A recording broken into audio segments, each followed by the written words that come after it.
Abbiamo fatto il primo incontro la settimana scorsa con Massimo Perra, che suonava la fisarmonica e l'organetto, il lunedì, e martedì con Andrea Pisu, suonatore di Launeddas, e come da programma questo è il terzo incontro, in cui appunto staremo assieme a Giuseppe Orru, che vedete già qui a fianco a me, che tra breve vi presento. Chiuderemo domani con i poeti improvvisatori campidanesi.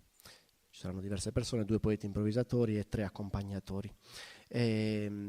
Come dissi nel primo incontro, insomma, l'idea era un po' appunto di usare questa formula in cui si parla delle musiche di tradizione orale, ma si parla con i musicisti, che hanno sempre cose molto interessanti da dire sulla musica che fanno, ed è anche un'occasione per sentire queste musiche. Nel manifesto abbiamo voluto scrivere che Giuseppe è un polistrumentista, insomma una persona che suona diversi strumenti musicali, in effetti è l'aspetto che lo caratterizza. Ho chiesto a Giuseppe di partecipare, gentilmente lui ha accettato, a parte insomma perché è un valido musicista e perché ci conosciamo da tempo, ma anche perché ha un percorso molto particolare che mi sembra molto interessante trattare e affrontare. Infatti Giuseppe, a differenza di altri musicisti che abbiamo avuto qui, viene da una formazione di tipo classico, di tipo colto, si è avvicinato poi alle musiche di tradizione orale e oggi diciamo ci parlerà delle sue competenze e delle sue conoscenze sia come musicista che come costruttore, perché Giuseppe è anche un abilissimo costruttore di vari strumenti. Allora insomma questo percorso che lo porta diciamo dalla formazione classica del conservatorio alle musiche di tradizione orale e dall'essere esecutore all'essere costruttore, gli chiederei di raccontarcelo un po' lui più nel dettaglio, insomma, così capiamo meglio e lo conosciamo meglio. Bene, buonasera. Allora, è abbastanza lunga la cosa, ma dobbiamo farla veloce. Io sono arrivato alla musica molto tardi, per il luogo comune che dice se non sei bambino non puoi fare le cose o comunque non arriverai mai a ottenere dei risultati apprezzabili. Io in parte condivido questa cosa, in parte no. Credo che a tutte le età si possa comunque fare delle cose. Una delle motivazioni è questa, la voglia, l'interesse, la partecipazione e il sacrificio con il quale tu fai le cose poi ti possano anche portare comunque a supplire, se hai un minimo di doti chiaramente, perché senza quelle è impossibile, comunque a ritagliarti uno spazio, a poter godere del far musica, del far cosa. La mia famiglia di origine non ha tradizioni musicali, per cui una famiglia di contadini molto, molto semplice, come ce ne sono molte nei nostri paesi, ma io vengo da Orroli, che è un paese che sta a mezza costa, tra virgolette, di 600 metri sul livello del mare, non è montagna ma non è più pianura, ha un po' di tutto. E lì non c'era nessuno che praticamente facesse musica. Io ricordo in un paese dove non c'erano chitarristi, in genere negli altri sai strimpelli la chitarra, io non ne vedevo. C'era qualche suonatore, Desulittu, effettivamente, la prima volta che io ho visto le Launeddas le ho viste a Orroli, suonate da un signore di Orroli, però così fu per un caso. Il resto c'era qualcuno che le faceva e di fatto le prime Launeddas che io ho avuto le ho avute costruite da un signore di Orroli, uno di questi amatori, poverino, che però, ma questo siamo già andati oltre. Allora, la mia voglia di musica esisteva da sempre. Ho potuto soddisfare questa mia esigenza dopo aver finito le scuole medie superiori. A 19 anni io mi sono iscritto di nascosto dai miei al conservatorio. Ho fatto questa scelta. In realtà loro sapevano che io stavo andando all'università, mi sarei dovuto laureare in lettere, ma no, poi non l'ho mai finita, tra virgolette, però la musica ha preso il sopravvento. Lo seppero per caso, dopo vari mesi. Io avevo mia sorella che era la mia complice, la mia sorella maggiore era la mia complice per cui lei da questo punto di vista mi spalleggiava. E niente, poi mia madre lo capì per qualche discorso nostro che lei origliò, perché poi le mamme non sono mica stupide, e allora lo capì, e mi diedero sì l'assenso, dice però su università di prima su università, ho detto ho capito tutto, va bene. In realtà poi iniziai a lavorare eccetera. La voglia di musica sarda c'era già allora, per cui quella lì covava dentro. Io mi ricordo, adesso pensandoci un po', studente di secondo anno del conservatorio, per chi conosce il conservatorio, seduti lì all'ingresso, nell'androne d'ingresso, in quegli scalini che ci sono, c'era l'aula di canto corale giù, e ci sedevamo lì e mi vedevo suonando su Solitedo, me ne avevano regalato uno, suonando questo Solitedo assieme a Eugenio Lullier, che poi ha fatto carriera con suono officina eccetera, ed era un po' una cosa, chiaramente era un gioco, in realtà dovevi studiare la musica classica, quindi io studiavo flauto e tale doveva essere la cosa. Ho continuato gli studi di flauto, li ho portati a termine, quindi a 27 anni ho finito, mi sono diplomato e niente, ho fatto l'insegnante. Ho incominciato a costruire gli strumenti e qui devo fare una citazione. Nel 76 io comprai il libro di Don Giovanni Dore, Gli strumenti della musica popolare della Sardegna, che è stato per me un input notevolissimo. Poi ho tentato per esempio di riprodurre qualche strumento prendendo esattamente le misure che lui dava, in realtà non ci sono riuscito.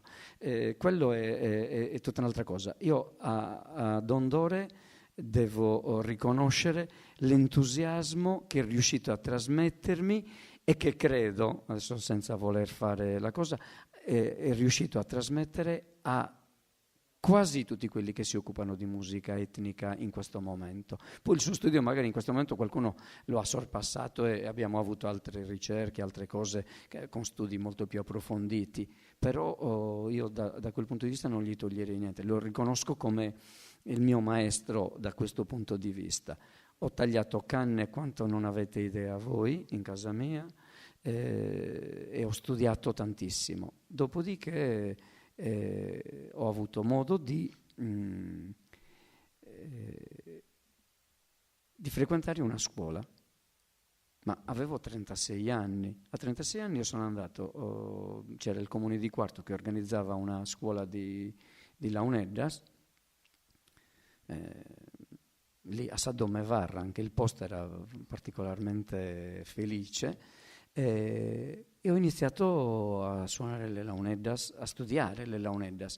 Il corso era organizzato bene perché contemporaneamente alla tecnica di suono, cioè imparare la tecnica dello strumento, c'era anche la classe di costruzione e io ero particolarmente interessato. Al 23 di dicembre, cioè il corso era iniziato il 6 di ottobre, al 23 dicembre io avevo costruito le mie prime launeddas, che ho ancora, chiaramente non era uno strumento, però c'era già, l'avevo costruito, cioè l'avevo assemblato tutto. Chiaramente avevo dalla mia la conoscenza del materiale, perché io il coltello lo sapevo utilizzare benissimo, conoscevo bene come si tagliava e come non poteva essere, per cui era, da quel punto di vista era avvantaggiato. E da lì ho incominciato, chiaramente le launeddas non avrei mai imparato se no a costruirle, devi avere qualcuno che ti fa vedere svariate cose, poi applichi tutto il resto, no? E subito dopo mi sono messo, allora sono subentrate le esigenze del musicista.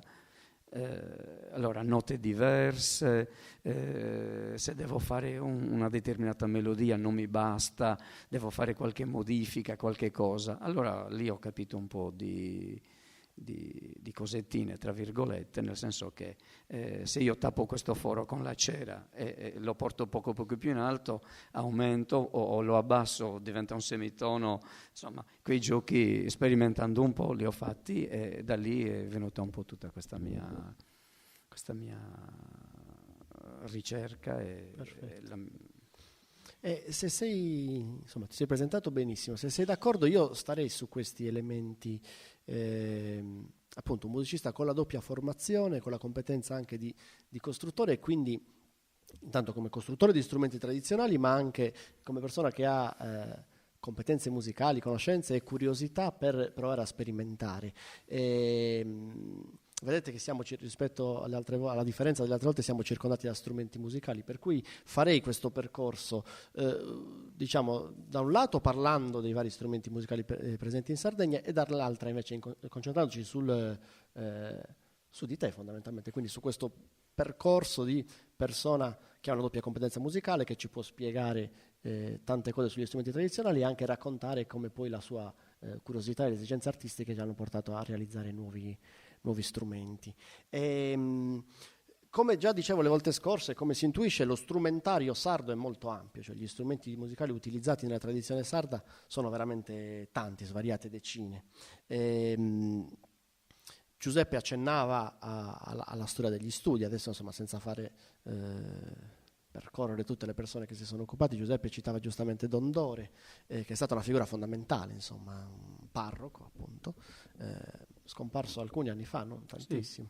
Sì, 3 o 4 anni fa. Sì, che si è occupato di in realtà diversi ambiti delle musiche tradizionali in Sardegna. Ha scritto importanti libri sulle musiche vocali religiose, in particolare Gozos e Ternuras si chiama questo libro, insomma il libro dedicato ai repertori vocali religiosi. E poi questo primo studio di carattere organologico un po' sistematico, insomma, che descriveva i vari strumenti della tradizione sarda, che è stato modello per tante persone, e questa sua collezione di strumenti poi fu messa assieme in questo famigerato museo di Tadasuni che lui stesso gestiva, un luogo conosciuto, tantissimi di noi sono andati in gita al museo di Dondore a Tadasuni, era un posto curioso, soprattutto perché ruotava attorno alla sua personalità, no? Un organologo professionista avrebbe trovato delle incongruenze, dei modi, o un museografo dei modi di esporre quegli strumenti che erano particolari, però c'era lì Dondore che te li spiegava e ti raccontava la storia di tutti questi strumenti,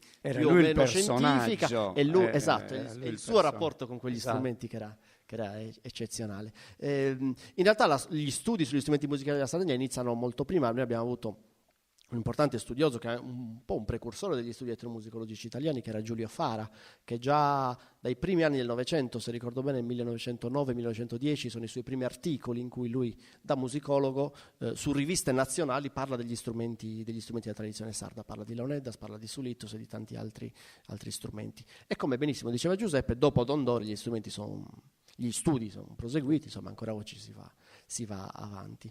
Quindi vi dicevo, questo strumentario, questo insieme di strumenti è molto vasto in Sardegna ed è, potete immaginare, vastissimo nel mondo, insomma nelle diverse culture musicali del mondo abbiamo centinaia, migliaia di strumenti musicali diversi, e quindi sempre dalla prospettiva degli studiosi, degli organologi, cioè l'organologia è quella branca della musicologia, se vogliamo, quella disciplina che studia gli strumenti musicali, c'era l'esigenza di classificarli. Insomma, come dire, questi oggetti sono migliaia, sono tutti diversi tra loro, vediamo se riusciamo a creare delle tassonomie, dei sistemi di classificazione che in qualche modo li metta assieme, li metta a sistema. Nella storia degli studi ne sono stati ideati tanti, forse il più conosciuto è quello, per esempio, che viene utilizzato per le orchestre, no? Per le orchestre sinfoniche, per cui ci sono gli archi, ci sono gli ottoni, ci sono i legni, ci sono le percussioni. Questo è già un sistema di classificazione, viene ancora utilizzato, ha il difetto di essere un sistema di classificazione utile e idoneo ad una specifica cultura musicale, che è quella della musica colta occidentale. Quello stesso sistema applicato ad altri strumentari, cioè a insieme di strumenti di altre culture musicali, non era adatto. Sono stati poi elaborati altri sistemi di classificazione, ad esempio, che si basavano sui materiali, quindi gli strumenti in legno, gli strumenti in pietra, gli strumenti in metallo, ma anche questo poi un po' passato di moda, insomma. C'è invece un sistema di classificazione ideato da due tedeschi nel 1914, loro erano Kurt Sachs e Erich von Hornbostel, che appunto nel 1914 propongono questa tassonomia che poi diventerà famosa con il nome di sistematica, perché è la sistematica degli strumenti musicali. Il vantaggio di questo sistema è che appunto è un sistema di classificazione degli strumenti musicali che è interculturale, è in qualche modo ben definito ma espandibile e adattabile a tutti gli strumenti musicali del mondo. Questo sistema è stato in qualche modo rivisto da alcuni criticati, però insomma un po' come si dice per la democrazia, no? Che non è il metodo migliore, ma uno migliore lo abbiamo trovato. È più o meno la stessa cosa per la sistematica di Sachs-Hornbostel, insomma qualche difetto ce l'ha, però oggi non abbiamo altri migliori e si continua a utilizzare questo sistema qui. E il sistema è abbastanza semplice, il principio è molto chiaro. Gli strumenti musicali vengono classificati in base al principio che permette di produrre il suono.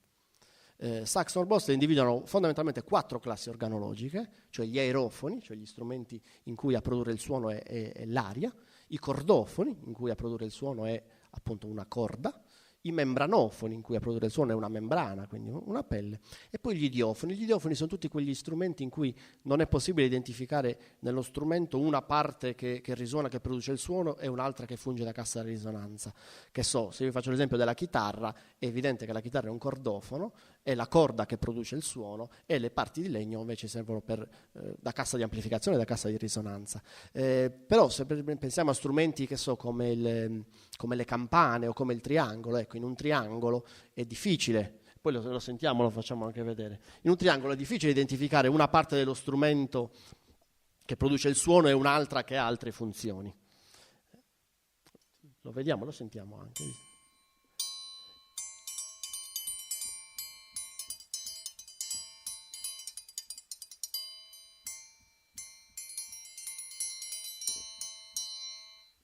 Poi ci torniamo, sì. Benissimo.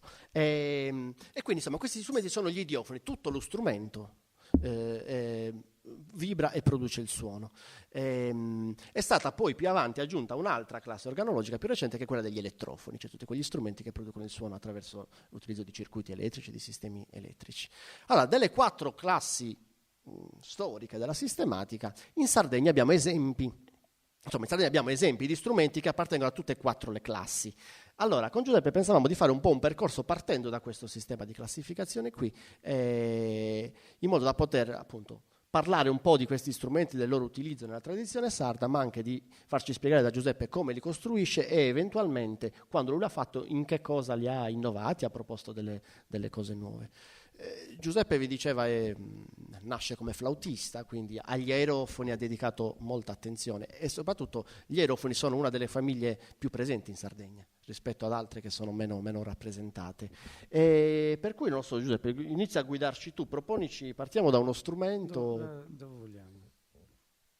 Potrebbero essere le ance oppure... Partiamo dalle ance, poi ci divertiamo. Sì. Allora, in questa classificazione che va per gradini, per gradi successivi, tra gli strumenti aerofoni, quindi gli strumenti che producono il suono attraverso la presenza di aria, possiamo distinguere diverse altre sottocategorie e Giuseppe ci proponeva di trattarne 2. Una è quella dei cosiddetti flauti, cioè gli strumenti in cui si soffia dentro lo strumento e nello strumento è presente un taglio, una fessura che pone in vibrazione direttamente l'aria che viene insomma il fiato dello strumento, e la vibrazione, quindi ciò che vibra è proprio l'aria, il soffio dello strumento che va in qualche modo a sbattere, a incontrare la fessura e si pone in vibrazione. Invece ci sono tutta un'altra serie di strumenti comunemente chiamati clarinetti, insomma sono gli strumenti ad ancia, sono tutti quegli strumenti in cui lo stesso ci si soffia dentro, però il soffio del suonatore non vibra direttamente, ma mette in vibrazione una linguetta, un'ancia, che è la parte dello strumento che genera la vibrazione continua e quindi il suono. Esistono strumenti ad ancia singola in cui questa linguetta è una sola, esistono strumenti ad ancia doppia in cui queste linguette sono 2. Per comodità le ance singole vengono chiamate anche clarinetti, perché il clarinetto, strumento classico dell'orchestra, è uno strumento ad ancia singola. allora per esempio si sente parlare, Giuseppe vedo che ha già in mano delle launeddas, spesso si trova scritto, si sente parlare di launeddas come un triplice clarinetto, appunto non perché le launeddas siano un clarinetto classico, cioè quello fatto in ebano con le chiavi eccetera e così via, ma perché il principio sonoro è proprio questo dell'ancia vibrante. Ecco, allora per esempio io adesso ho tolto Sagavizzina, ovvero sia quella che sarebbe l'imboccatura, l'ancia, ha una linguetta è scissa con un coltello, rimane attaccata comunque alla parte superiore della canna dove c'è il nodo e produce il suono. Entra in vibrazione, non viene toccata mai, perché quando la si imbocca deve avere, immaginate la punta delle mie dita alle labbra, ecco, l'ancia che sarebbe invece a metà, non può essere toccata. Se io la toccassi, incidentalmente si fermerebbe. Lo faccio al contrario, guardate. Il mio dito, immaginate sia la lingua, no? E si blocca, quindi il suono che dovrebbe essere sempre continuo e prodotto continuamente con le launeddas verrebbe a mancare. Inserita all'interno del tubo poi diventa un'altra cosa, il suono base, ricordate? Ecco, messo all'interno.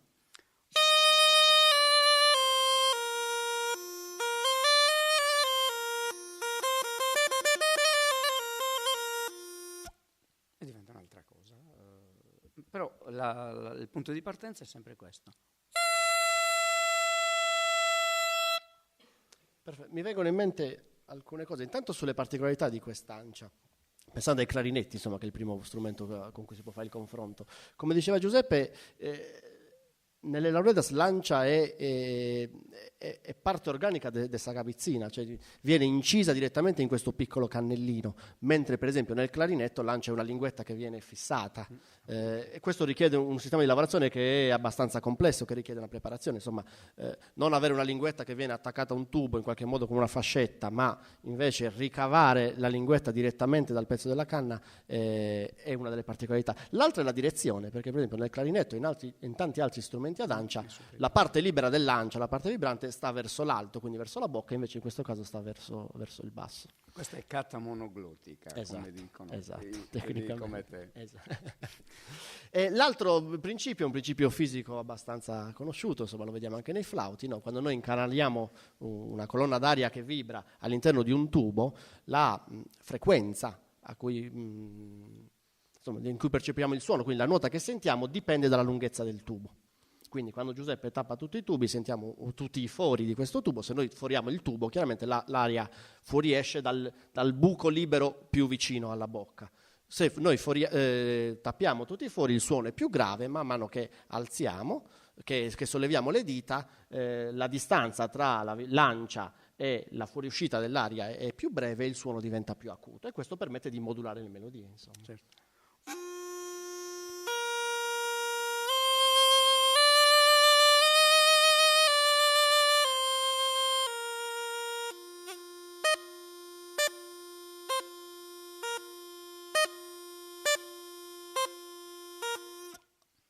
Benissimo. Allora, non starei tantissimo sulle launeddas, visto che abbiamo dedicato un incontro intero, però se voglia, diciamo, un breve esempio con le launeddas, oppure già se ci fai sentire qualche launeddas su cui tu sei intervenuto in maniera personale. Le launeddas, vogliamo, facciamo quello? Allora, il mio lavoro, chiaramente, queste sono launeddas tradizionali, questa, in quel caso era un Viorassio, costruito per il 1° maggio del 96. Quello è lo strumento con il quale ho avuto il battesimo a Sant'Efisio, cioè il mio maestro mi ha portato a suonare assieme a lui durante la processione di Sant'Efisio. Che è un po' una tappa della carriera per i suonatori di launeddas. E per mutuare il linguaggio dei toreri, io ho a vedere anche con la Spagna qualcosa, ma a prescindere. Nel nel mondo dei toreri esiste questa cosa, dargli l'alternativa. Ti hanno dato l'alternativa significa, è un po' come il tuo padrino, no? Quindi hoy un torero ha tomado l'alternativa, è un giovanotto, è venuto assieme a un torero esperto e gli ha conferito un po' il battesimo in qualche modo. Esatto. E quindi questo è stato un po' il mio battesimo di pubblico nel 96. Poi da lì mi disse, adesso qualche processione se vuoi da solo la puoi fare. Ma gliene incolse, poi ne ho fatto qualcuna, ma poi insomma non ho avuto molto interesse. Invece il mio interesse si è rivolto per esempio verso la modifica degli strumenti. Come dicevo prima, abbiamo avuto tutta una serie di possibilità, basta cambiare i fori, ottenevi dei suoni differenti a seconda di quello che si necessitava. Posso raccontare velocemente un aneddoto. Una volta mi ritrovavo con un famoso musicista di Alghero, un jazzista, il quale aveva necessità di mettere le launette, poi avrebbe messo il suo sax. E dice, però avevo uno strumento in sol, c'è fa diesis in mezzo, e dice, sì, questo fa diesis in questo momento mi interessa, però poi mi interessa un fa naturale. E dico, ma questo strumento non ce l'ha. E dice, ma mi piacerebbe averlo. Io col mio coltellino prendo un po' di cera, tappo il foro del fa diesis, sposto, faccio un altro foro leggermente più avanti per il fa naturale, ho preso, l'ho lasciato chiaramente un piccolo margine, dopodiché l'ho intonato, ma nel giro di 5 minuti avevamo lo strumento per fare uno strumento che aveva il fa naturale, che chiaramente non faceva parte dello strumento. Cioè si può ottenere, io sostengo questo. Certo. No? E in questo caso, per esempio, io ho un po' il pallino delle modalità minori, mi piacciono molto, il modo minore.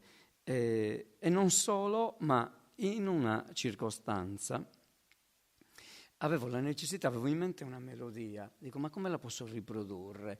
Mi mancava sempre qualche nota, la nota in alto mi mancava e allora le dita sono sempre 4 perché quelle non le cambi e ho pensato, comunque questo è complice anche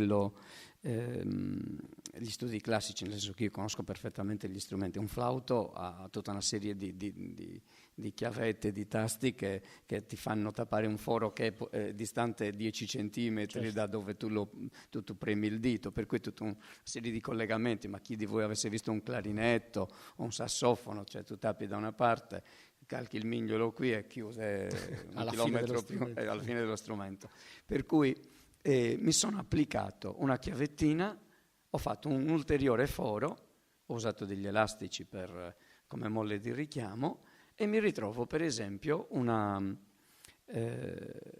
canna che può fare un suono in più rispetto a quello che è il suono che comunemente potrebbe avere, a prescindere dall'intonazione. Certo.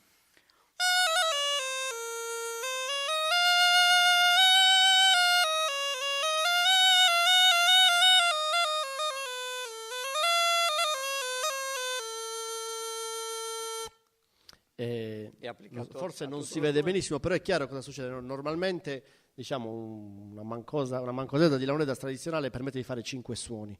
Il pollice sta in opposizione e non ha dei fori, come invece succede nei flauti in cui c'è un foro posteriore. Quindi i suoni a disposizione sono 5, uno quando tutte e 4 le dita sono tappate e poi uno per ogni suono. Con questa combinazione è possibile ottenere un sesto suono verso l'acuto, no? Sì. E se fai un esempietto, ti chiedo di andare al microfono così lo sentiamo meglio.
stiamo su questo Ha discorso. un'aria un po' medievaleggiante, sì, un po' sì. così, ma la modalità. Ma stiamo un po' su questo discorso degli strumenti minori. Allora, dicevamo già la volta scorsa sulle Leonidas, intanto che le Leonidas non sono un singolo strumento, ma piuttosto una famiglia di strumenti musicali. Prima Giuseppe, parlando dello strumento tradizionale, ha citato il nome fiorassio. Come dicevamo la volta scorsa, appunto, fiorassio, punta organo, mediana, mediana pipì e così via, sono i nomi dei singoli strumenti che sono diversi tra di loro. Accomuna però gli strumenti tradizionali il fatto che i 5 suoni che ha a disposizione sulla canna melodica della mano sinistra e i 5 suoni che ha a disposizione sulla canna melodica della mano destra sono comunque un frammento di una scala maggiore. Adesso non entriamo troppo in dettagli, però una scala maggiore sono quella composta dai tasti bianchi del pianoforte, se vogliamo, da do a do, se vogliamo molto semplificare, poi sarebbe molto più complesso.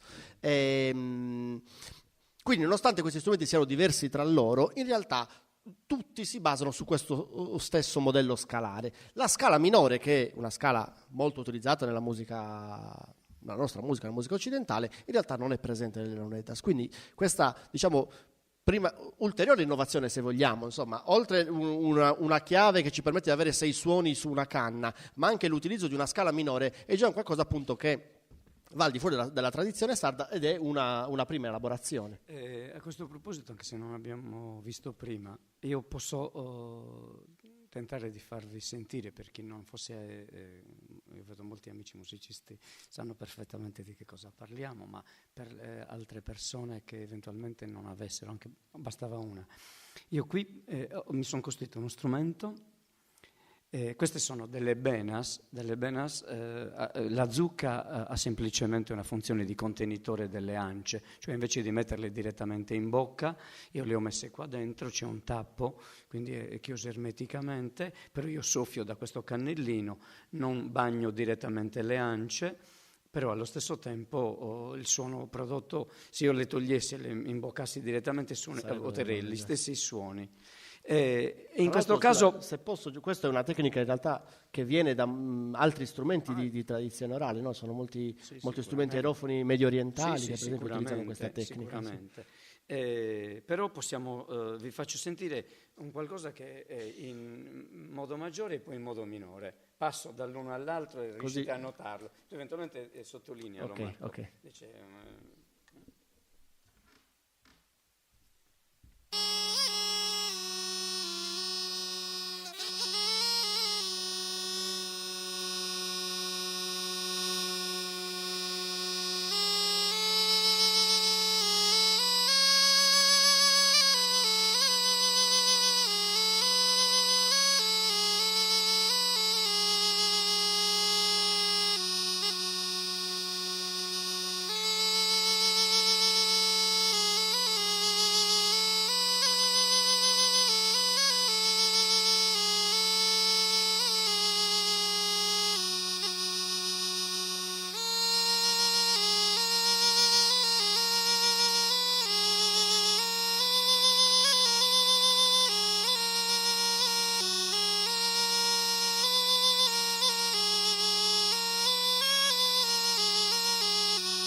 giocato su maggiore e Esatto, minore. partiti da minore. Ti chiedo di spiegarci, no? Perché prima abbiamo detto che la nota che lo strumento produce dipende dalla posizione del foro. Allora, siccome non è che puoi Non hai tiro capito? su o giù, no, spiegacelo.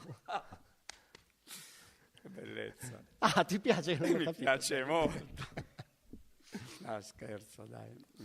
Una volta ero ospite dagli amici di Sonos de Ganna a San Mazzai e tutti ci avevano invitato per suonare più cose. Chiaramente c'erano molti suonatori di launeddas. Siccome io sono, se di suonatori di launeddas al mondo, cioè in Sardegna e poco più in là, ce ne sono, che so, mettiamo 200, no, di più Antonello, ce ne sono in giro. Ma immaginiamo 200, io sono il 201, quindi non c'è nessun problema, non mi metterei mai. E allora tutti che facevano, e tutto San Mediana Pipì, e poi sto Orazio, e tutto su Spinello, tutto bello Florigiao. Io dico, ma poi fai concorrenza a chi mi fai di barba, capelli, pelo e contropelo. E sono uscito con questa cosa qua. E c'era un amico, un ragazzo che guardava ed era rimasto così. Dice, ma come ti sei fatto? Come ti fai? Sì? E dopo no, ti dopo fatto bere. Cioè, ero lì di fronte, lo vedeva chiunque. Allora, se hai capito il principio, mi piace, se no non te lo dico. Sempre invidioso sei, sì, disse lui. In realtà la cosa è una stupidata. Io mi sono fatto un passaggio cromatico dei semitoni, quindi dei fori vicini.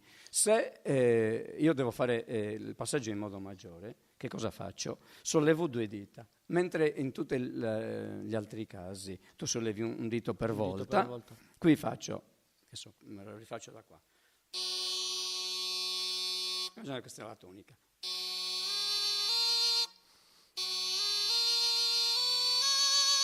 Do, re, mi, fa, sol. Ammesso che fosse do, ma è un fa diesis, spero è uguale.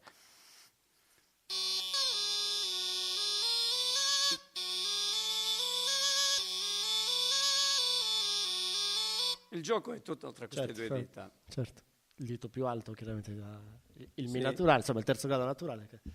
E questo è un escamotage che comunque mi permette è un effetto che solitamente gli altri nostri strumenti non ci permettono di avere. E invece per quanto riguarda le launeddas, perché tu insomma, sei stato forse il primo, sicuramente tra i primi a costruire le launeddas in minore. No, il primo no, il primo in assoluto, le avranno fatte un sacco di volte.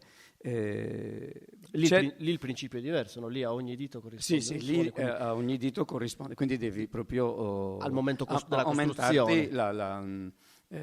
la posizione dei fori. C'è uno studio dietro, ve lo sia, non è che io ho avuto un modello. Certo. Va bene? Lì incominci, prendi una canna, fai molti fori, rimani sempre con un margine basso, ma quello lo fa chiunque, quindi meglio che sia calante, poi cresci il foro in modo tale, se eventualmente esageri, resiste la cera, lo tappi. Una volta che hai fatto un prototipo, chiamiamolo così, eventualmente lo riproduci di nuovo su una canna usando le misure ormai già corrette, per cui alla fine ti ottieni le note che necessiti. Ci vuole un po' di pazienza, però poi tutto sommato non ci vuole neanche la laurea in ingegneria. Ecco. Beh, bisogna saperlo fare. Io non riuscirei a farlo. E altre ance, se sentiamo delle Benas. Sì. Allora, certo, ti do però il microfono, Antonio, perché stiamo registrando, oppure ripeto la tua domanda.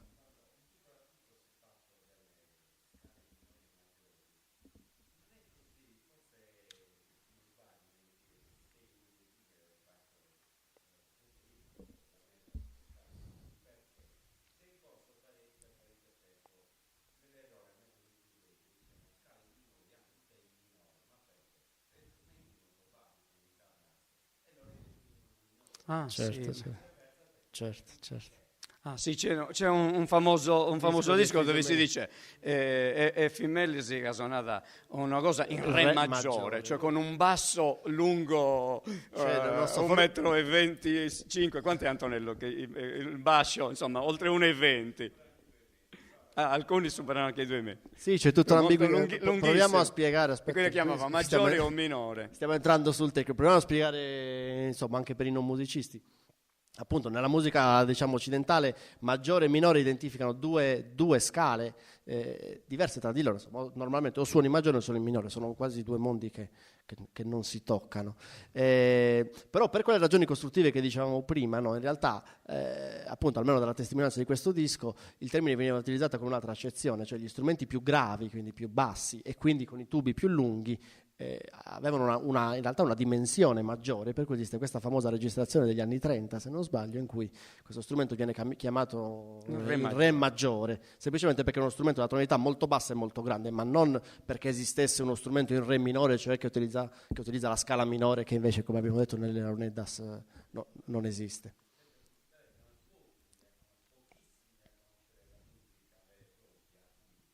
Esatto. Io l'ho avuto, allora, questa cosa del modo minore, anche quando suonavo il flauto, oppure che so prendo il sassofono e mi metto a improvvisare, ma per indole ce l'ho, un po' più malinconica, e allora improvviso in modo minore. Anche No? se, certo, E quindi a questo punto è nata come esigenza. Una volta che ho capito come potevano funzionare, perché il maestro di costruzione mi diceva, Sagrà est in noi, e questa si fa così, falla giusta e va benissimo, no? Però una volta che ho acquisito un po' di autonomia, già ero adulto comunque, quindi non dovevo rendere conti così come maestro allievo velocemente, no? Perché chiaramente avevo acquisito un po' di maturità. A quel punto il risultato facile è cercarti altri suoni, dire però mi suona bene, mi bragidi. Certo. Anche se poi bisogna dire che poi questa netta distinzione tra maggiore e minore è poi un'invenzione della musica occidentale, perché in molte musiche tradizionali orale si usano delle note che sono a cavallo fra i due sistemi scalati. Domani sentiremo un bel esempio di questo, perché la maggior parte dei poeti improvvisatori campidanesi con la voce utilizzano una scala che in realtà appunto a quella famosa terza nota, che è quella che fa la differenza fra una scala maggiore e minore fondamentalmente, che sta proprio, viene chiamata mediana tecnicamente, non mediana come le Leonidas, perché sta a cavallo tra nota della scala maggiore e nota della scala minore.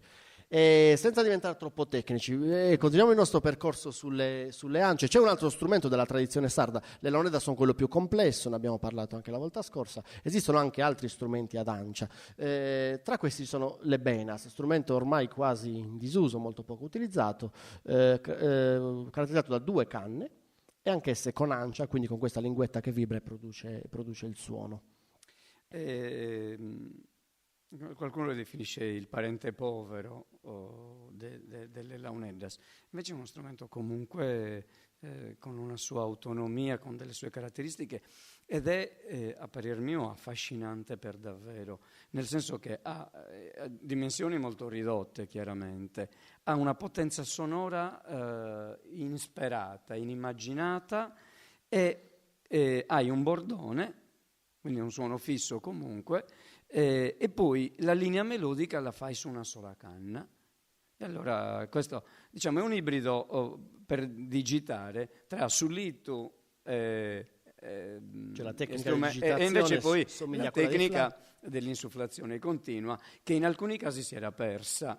Io ho avuto un incontro con dei musicisti spagnoli che suonavano strumenti simili, ance, eccetera, e la maggior parte di loro ha perso la insuflazione continua, per cui anche su strumenti di questo tipo, eccetto che sull'albocca e ma pochi, uno strumento basco, il resto proprio prendono fiato, cioè inizieranno a suonare, farà vuoi andare lì? per il momento qui. Ok.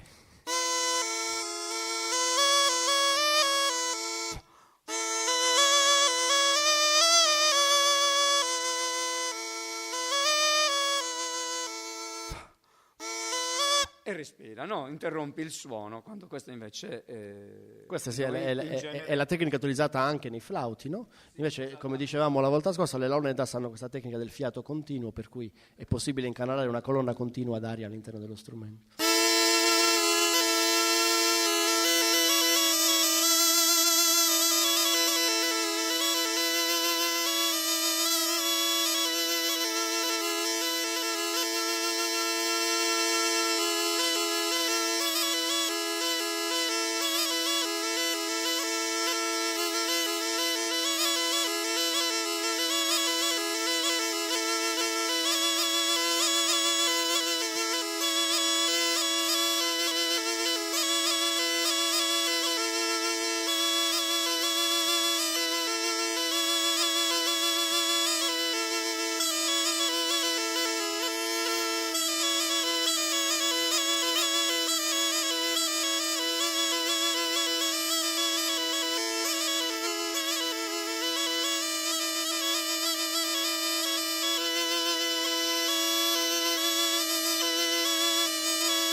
C'è un'altra questione. Ovviamente, suona anche lui. C'è forse un altro argomento che mi veniva in mente. Già ne parlavamo negli incontri scorsi. Tra gli strumenti utilizzati nella musica tradizionale sarda ci sono strumenti più recenti e più complessi, come la fisarmonica e l'organetto che abbiamo visto nel primo incontro, che diciamo vengono chiamati gli strumenti dell'epoca industriale, no? Nascono nella seconda metà dell'Ottocento e vengono prodotti già dalle origini, ancora oggi in maniera industriale o insomma artigianale avanzata. Però per quanto riguarda la prospettiva dei musicisti sardi, il discorso è che i musicisti sardi che utilizzano in maniera eccezionale questi strumenti li comprano da, tra l'altro, costruttori che non sono sardi. Negli ultimi anni c'è un costruttore a Ghilarza, se ricordo bene, ma insomma gli strumenti più utilizzati sono ancora oggi quelli provenienti dalle Marche, che è l'area in cui poi in Italia sono stati inventati. Quindi insomma diciamo i musicisti sardi hanno degli strumenti che comprano da fuori, degli strumenti che vengono costruiti in maniera artigianale in Sardegna ma da dei costruttori specializzati. Questo è il caso delle Launeddas, no? Già insomma tutte le informazioni che abbiamo noi sulle Launeddas anche nel passato, ancora oggi è così, esistevano dei costruttori specializzati che non necessariamente erano dei suonatori, per cui insomma, abbiamo il doppio fenomeno. C'erano ovviamente dei suonatori che erano anche in grado di costruirsi gli strumenti, però c'erano i costruttori specializzati ai quali i suonatori si rivolgevano per comprare gli strumenti. C'erano invece degli strumenti più semplici dal punto di vista costruttivo, ma anche direi dal punto di vista della complessità del repertorio, che vengono ancora oggi autocostruiti, insomma, quindi il suonatore stesso realizzava lo strumento e lo suonava. Ecco, Giuseppe forse mette assieme un po' questi tre ambiti, nel senso che questa distinzione tra strumenti autocostruiti dal suonatore, strumenti artigianali ma in cui nella tradizione sarda esiste un costruttore specializzato e strumenti invece in qualche modo industriali, se vogliamo, che vengono comprati dal di fuori, ecco, Giuseppe un po' si perde perché lui ricostruisce tutti in qualche modo. No. Abbiamo altre ance o passiamo ai flauti? No, passiamo ai flauti, visto che Giuseppe nasce come flautista classico e che delle Launeddas abbiamo già parlato. Ho appena detto che non sei uno a suonare. Dice che non ne suona nessuno, ma poi li suona tutti. Allora, partirei da un discorso legato alla tradizione. In Sardegna sono molto diffusi i flauti fondamentalmente di canna, come